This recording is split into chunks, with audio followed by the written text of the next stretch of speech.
영국 런던의 한 교회 묘지에 특별한 묘비가 있다고 합니다. 18세기 영국 성공의 사제였던 존 뉴턴의 묘비인데, 이 내용은 자신의 묘비에 직접 새기도록 요청한 글입니다. 존 뉴턴 목사, 한때 믿음 없이 방탕했던 자, 곧 아프리카에서 노예들을 나르던 노예선 선장이 우리 구주이신 예수 그리스도의 충만하신 은혜로 용서받고 보호받아 오랫동안 그가 파기하려 했던 그 믿음을 전파하고 설교하도록 임명을 받았다.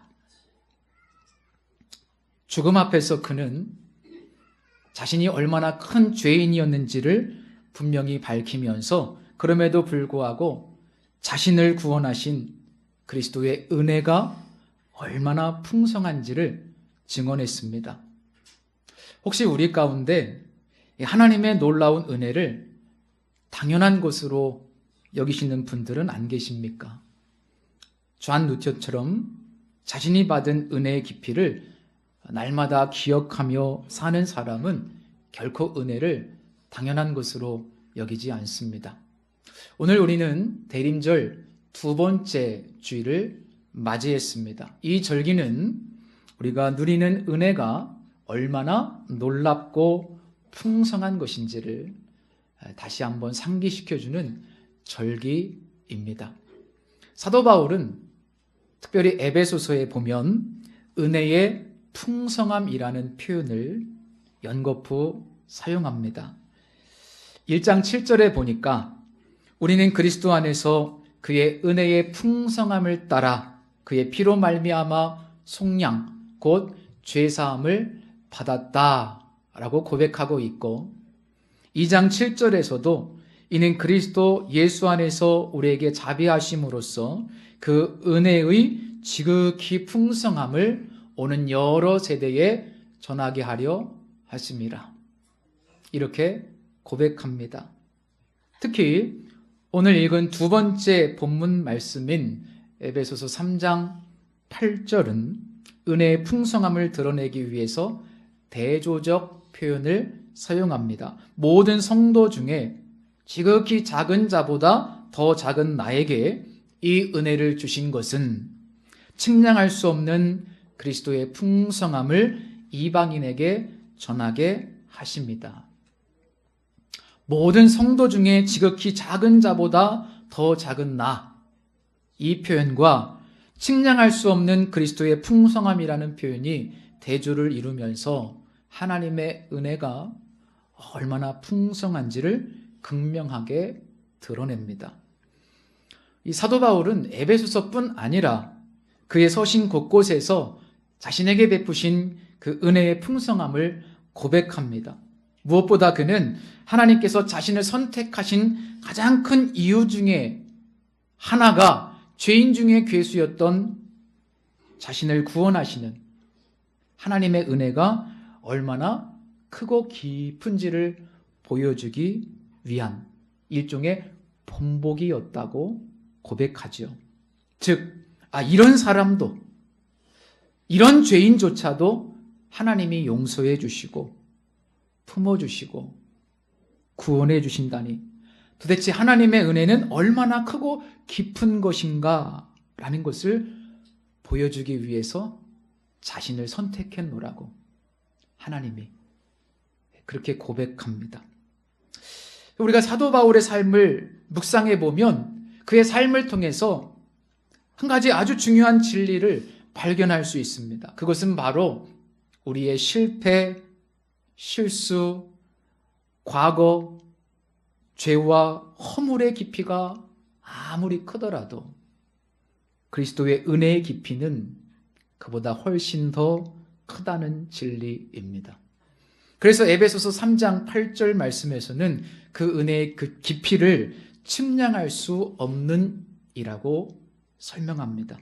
측량할 수 없는.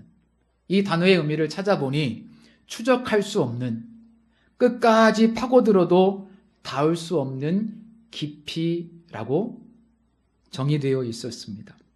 그러니까 그리스도의 은혜는 단순히 어떤 많은 정도가 아니라 탐구와 설명이 불가능한 차원의 풍성함이라는 의미입니다. 이 극단적인 은혜의 풍성함을 가장 잘 보여주는 사건 중 하나가 바로 예수님의 탄생, 즉 성육신입니다. 누가는 오늘 읽은 첫 번째 본문에서 오늘 다윗의 동네에 너희를 위하여 구주가 나셨으니 곧 그리스도 주시니라 라고 말씀합니다. 예수님이 이 땅에 탄생하셨다는 것의 의미가 여러 가지가 있지만 그 중에 하나가 은혜의 풍성함이라는 차원에서 설명할 수 있는데, 그것을 또 가장 잘 보여주는 내용이 예수님의 탄생을 다루고 있는 또 다른 말씀인 예수님의 족보, 마태복음 1장에 나오는 족보라고 볼 수 있습니다. 마태복음 1장은 이렇게 시작하죠. 아브라함과 다윗의 자손 예수 그리스도의 계보라. 그리고는 아브라함부터 예수 그리스도까지의 혈통을 아주 자세하게 기록해 놓았습니다. 그런데 특이한 점은 이 예수님의 족보에 4명의 여성의 이름이 포함되어 있다는 사실입니다. 당시 유대인들의 족보에는 통상 여성들의 이름이 기록되지 않았습니다. 지극히 가부장적이고 남성 중심의 사회였거든요. 이런 문화적인 배경을 우리가 이해하면 성경이 굉장히 파격적이라는 것을 발견할 수 있죠. 게다가 더 충격적인 것은 이 족보에 보면 유다의 며느리 다말, 기생 라합, 그리고 우리아의 아내 밧세바가 포함되어 있다는 사실입니다. 예수가 하나님의 아들이시고 구약에 예언된 그리스도라는 사실을 증명하기 위해서 기록된 이 복음서 안에 여성들의 이름이 기록되어 있을 뿐 아니라 그들을 통해 정말 불편한 진실을 폭로하고 있다는 것은 증명하는 사람들의 입장에서는 사실 매우 불리한 것 아닐까요? 그렇죠. 상식적으로 이해하기 힘듭니다. 그런데 마태는 굳이 이 여성들의 이름을 기록해서 감추고 싶은 불편한 진실을 전부 들춰냅니다. 다말은 어떤 여인입니까? 물론 그 시아버지 유다의 잘못이 더 크다고 보지만 이유야 어찌됐든 창녀처럼 꾸미고 시아버지 유다를 유혹해서 임신했던 여인입니다. 성경에 이런 이야기가 기록되어 있다는 것 자체가 좀 충격적이죠. 라합이라는 여인은 어떻습니까? 여리고성에 침투한 이스라엘 정탐꾼들을 보호해준, 살려준 여인인데 여호수아서에 보면 그녀를 기생이라고 표현합니다. 기생 라합. 이 기생이라는 히브리어는 조나라고 있는데 매춘부, 창녀라는 뜻입니다. 우리 말 성경에는 그대로 쓰기가 좀 거북하니까 기생이라고 표현했겠죠. 또 신약 성경 히브리서에도 포르네라는 단어를 써서 역시 구약과 신약은 라합을 창녀, 매춘부라고 사실은 밝히고 있습니다. 그런데 놀랍게도 이 가나안 땅 이방 여인이지 않습니까? 더군다나 그의 직업이 창녀예요. 매춘부입니다. 그런데 이 여인의 이름이 예수님의 족보에 들어오게 되었음을 밝힙니다. 세 번째 여인은 우리아의 아내라고 기록되어 있는데 이 표현은 다윗 왕의 간음과 살인죄를 드러내기 위한 의도적인 기록으로 볼 수 있습니다.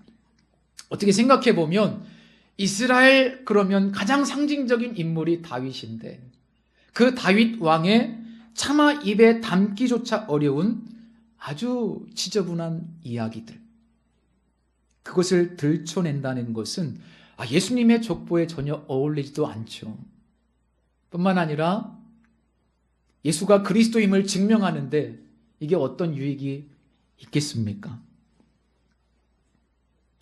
얼마 전 저 미국이 이란 핵시설을 폭격한 적이 있는데 그때 사용했던 폭탄 이름을 혹시 아십니까? 벙커버스터라고 불렸죠. 이 폭탄은 약 13톤, 13,000kg.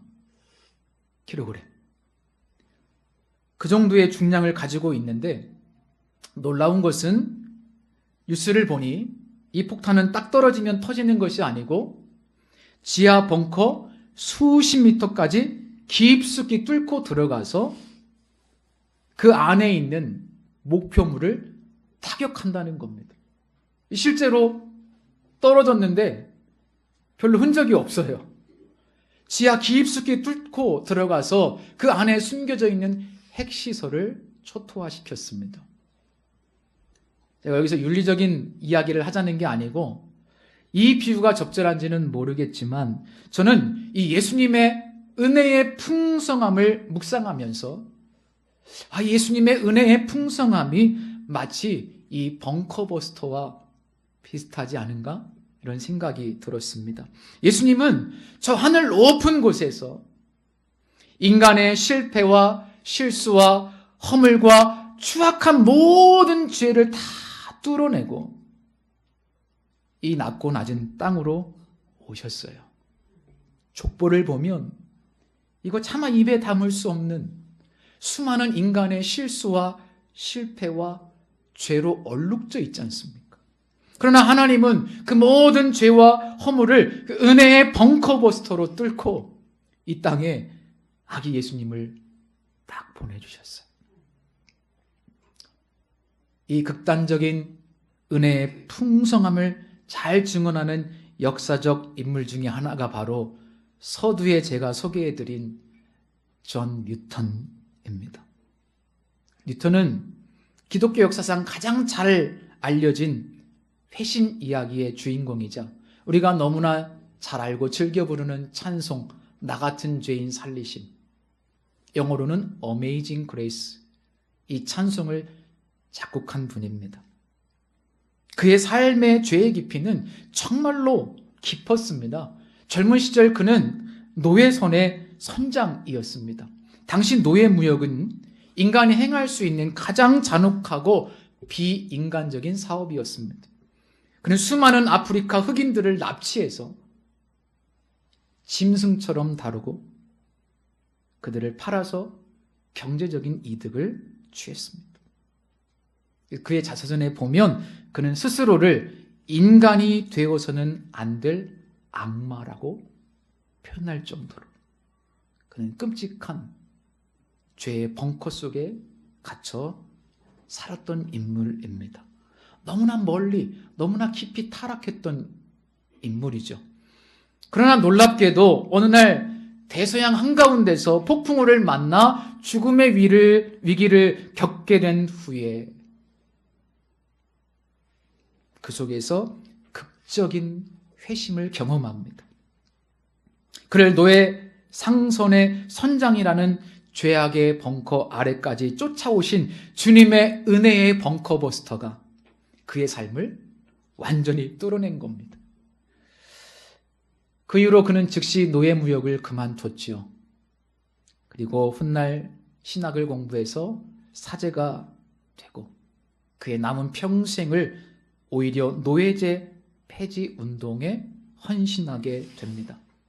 가장 추악한 노예 상인이 하나님의 은혜의 풍성함으로 완전히 변화되어서 노예 해방이라는 인류의 정의를 위해 싸우는 통로가 된 겁니다. 바로 그 사람이 작사한 찬송이 나 같은 죄인 살리신, Amazing Grace, 나 같은 죄인 살리신. 1절에 보면 그 은혜의 풍성함을 이렇게 고백하고 있습니다. 나 같은 죄인 살리신 주 은혜 놀라워. 잃었던 생명 찾았고 광명을 얻었네. 나 같은 죄인이 어떻게 구원받았을까? 그 은혜의 풍성함을 이렇게 노래하고 있습니다. 이 찬양을 보면 우리의 죄의 깊이보다 은혜의 풍성함의 깊이가 얼마나 더 큰지를 발견할 수 있습니다. 그래서 저는 인간의 죄와 실패, 그리고 하나님의 승리와 은혜를 가장 극명하게 보여주는 것이 바로 아기 예수의 탄생이라고 생각해요. 모든 것을 뚫고 기어이 이 땅에 오고야 마신 예수님, 그리고 우리의 죄를 위해 십자가에 달리신 주님. 여러분, 인간은 실패합니다. 역사가 증명하지 않습니까? 예수님의 탄생 족보만 봐도 그렇지 않습니까? 그러나 반대로 하나님은 늘 승리합니다. 왜 그렇습니까? 인간의 죄보다 언제나 하나님의 은혜가 훨씬 더 크고 풍성하기 때문입니다. 그런데 이처럼 깊은 죄와 실패를 뚫어낸 이 하나님의 은혜의 풍성함은 과거의 사건으로만 존재하지 않아요. 오늘 지금 이 순간 우리의 삶에도 계속해서 우리의 삶을 굳건히 붙들고 있는 하나님의 능력인 줄 믿습니다. 그러므로 우리는 우리의 한계나 실수 앞에서 좌절할 것이 아니라 사도 바울이 말한 그 측량할 수 없는 그리스도의 은혜가 우리를 영원히 붙들고 있다는 사실을 확신하셔야만 합니다. 우리가 이 은혜의 닻을 붙잡을 때 그 어떤 폭풍과 과거의 그림자에도 흔들리지 않고 다시 일어설 수 있는 힘을 얻게 되는 거죠. 사도 바울의 삶의 원동력도 바로 이 은혜의 풍성함이었던 겁니다. 지난주에 가정 예배를 드리는데 우연히 딸이 추천해 준 주님의 선하심이라는 찬양을 부르게 됐습니다.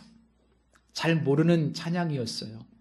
근데 그 노래를 보면서, 유튜브로 보면서 저희가 함께 부르는데 중간에 주님의 선하심 내게 달려오시네, 이런 감동적인 가사가 있었습니다. 주님의 선하심 내게 달려오시네. 개인적으로 이 부분이 너무 은혜가 되어서요, 사실 눈물이 흐를 뻔했습니다. 그런데 또 이 50대 남자가 찬양 부르다 눈물을 흘리는 게 조금 쑥스러워서 제가 억지로 참았는데, 저도 갱년기인가 봐요.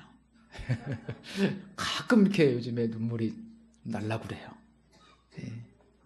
그래서 제가 찬양을 다 끝나고 이제 좀 우리 아이들에게 이 가사에 대해서 부연 설명을 좀 해주면 좋겠다. 왜냐하면 이게 의미가 있거든요. 그래서 이야기를 좀 했습니다. 사실 이 가사, 주님의 선하심 내게 달려오시네, 이 고백은 다윗이 쓴 시편 23편의 마지막 구절을 노래한 겁니다. 내 평생의 선하심과 인자하심이 반드시 나를 따르리니 내가 여호와의 집에 영원히 거하리로다. 이 고백에 보면 따르리니라는 표현이 있죠. 이 따른다는 말이 바로 사냥개가 목표물을 쫓듯이 맹렬하게 추격한다는 의미입니다. 자, 그러면 다윗은 지금까지 자신의 인생을 돌아보니까 어디에 있든지 어떤 상황에 처했든지 뒤돌아보니 하나님의 선하심과 인자하심이 마치 사냥개가 목표물을 쫓듯이 맹렬하게 자신을 쫓아왔다고 고백하는 것. 이거 정말 멋진 표현 아닙니까? 시인은 시인이에요. 그렇죠?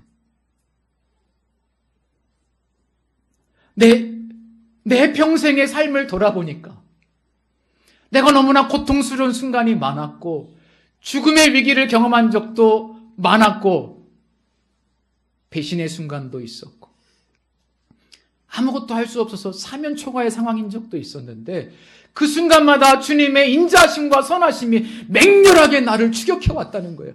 달려왔다는 거예요. 구원해 주셨다는 거예요. 하나님의 은혜가.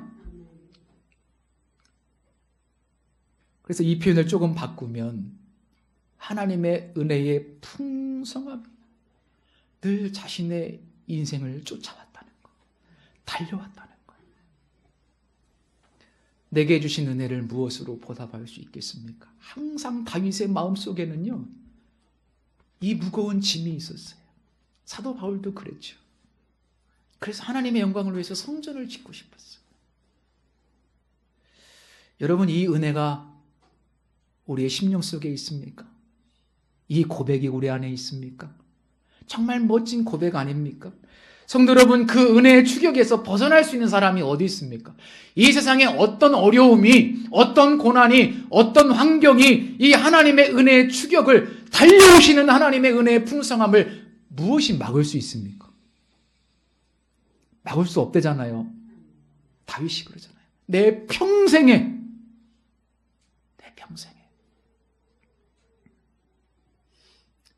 어떤 실패도요, 고난, 아픔, 배신, 절망, 인간이 경험할 수 있는 거 다 경험했어요, 다윗은. 그리고 죄와 허물도 엄청나게 경험했습니다. 그런 끔찍한 죄를 저지른 사람 여기 한 사람도 없어요. 그런데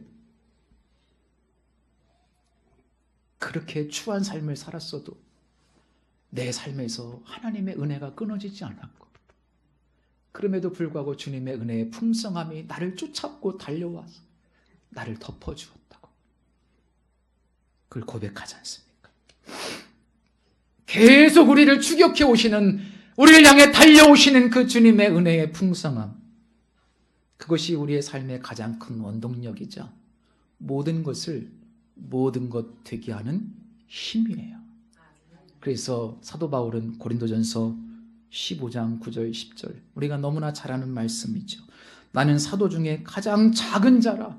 나는 하나님의 교회를 박해하였으므로 사도라 칭함받기를 감당하지 못할 자니라. 그러나 내가 나 된 것은 하나님의 은혜로 된 것이니 내게 주신 그의 은혜가 헛되지 아니하여 내가 모든 사도보다 더 많이 수고하였으나 내가 한 것이 아니요 오직 나와 함께 하신 하나님의 은혜로라.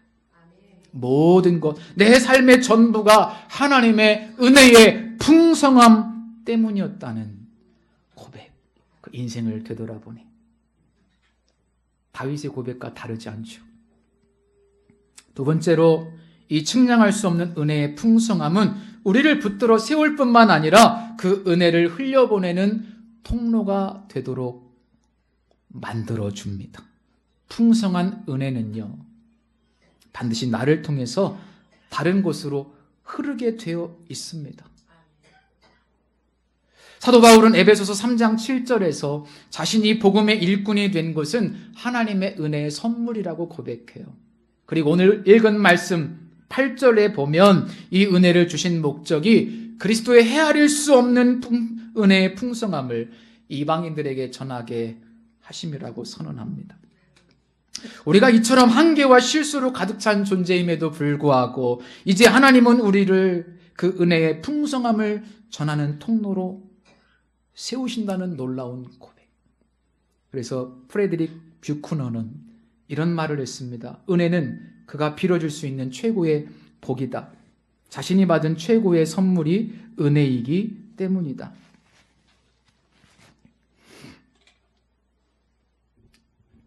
어제 사무실에 있는데 어떤 분이 저를 찾아오셨어요.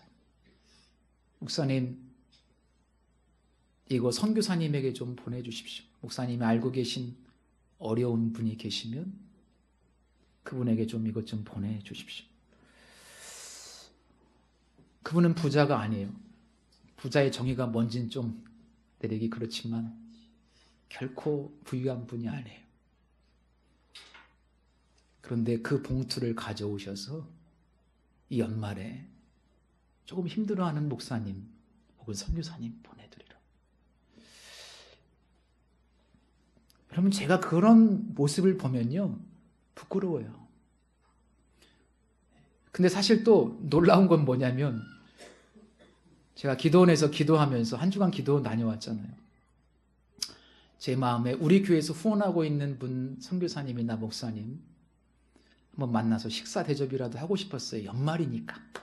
우리 교회에서 물질만 보내는데 만나서 식사 한번 대접하고 위로해주고 싶은 마음이 있어서 기도했는데 하나님이 그렇게 역사하시더라고요. 이거를 당구에서 쓰는 표현으로 하면 쓰리 쿠션이라고 하는데, 이렇게.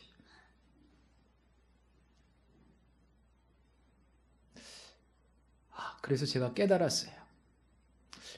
하나님의 일은 은혜의 풍성함으로 흘러가는 것이지 이게 돈이 있다고 되는 게 아니구나. 은혜의 풍성함이 있는 사람이, 그분이 그래요. 내가 더 하고 싶은데 목사님, 더 돕고 싶고 더 섬기고 싶은데, 그게 은혜 때문에 그런 거지 그게 어떻게 인간이 가능해요? 은혜의 풍성함, 우리가 빌어줄 수 있는 최고의 복이 뭐냐? 은혜를 흘려보내는 거예요. 왜? 내가 받은 최고의 선물이 은혜이기 때문에. 여러분, 이 고백처럼 이제 과거의 굴레에서 벗어나서 은혜의 증인이 되십시오. 우리는 종종 우리의 과거의 실수라든지 죄라든지 실패 때문에 나 스스로를 자격 없음의 굴레에 가둬버려요. 나 같은 사람이 어떻게 복음의 통로가 돼? 내 실패가, 내 죄악이, 이건 사람들에게 말하기조차 부끄러운 거라고 생각합니다. 그러나 그렇지 않아요. 은혜의 풍성함을 보여주는 예수님의 탄생은요, 결코 우리의 죄의 깊이가 끝이 아님을 이야기하잖아요. 오히려 사도 바울은 로마서에서 죄가 더한 곳에 은혜가 더 크다. 여러분, 죄가 더 크게 느껴지는 사람, 실패가 더 크게 다가오는 사람, 그런 사람들이 오히려 더 풍성한 은혜를 경험하는 거예요. 그런 사람들이 자격 없는 사람들이지만 그 자격 없는 곳에 하나님의 은혜가 더 깊이 부어지는 거예요. 그래서 그분들이 은혜의 통로가 되는 거예요. 여러분, 내가 가장 부끄러워하거나 숨기고 싶은 죄악, 그거 감추지 마세요. 허물을 부인하지 마세요. 부끄러운 과거 없는 사람이 어디 있습니까? 죄 안 지은 사람이 어디 있습니까? 오히려 그것이 그리스도의 은혜의 깊이를 가장 극명하게 드러내는 간증으로 하나님 바꾸시는 거예요. 왜? 하나님은 은혜의 풍성하신 분이기 때문에 늘 그렇게 바꿔주시는 분이세요.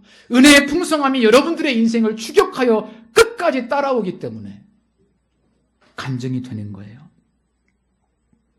나의 실패, 나의 죄, 나의 약함이 바로 은혜의 풍성함이 머무는 그릇이 되는 겁니다. 그게 사도 바울의 인생이었어요. 우리의 인생이죠. 내가 받은 측량할 수 없는 그 하나님의 은혜, 그 놀라운 용서, 그것을 통해서 다른 이들에게도 용서를 베푸는 것, 그게 은혜의 통로가 되는 거죠.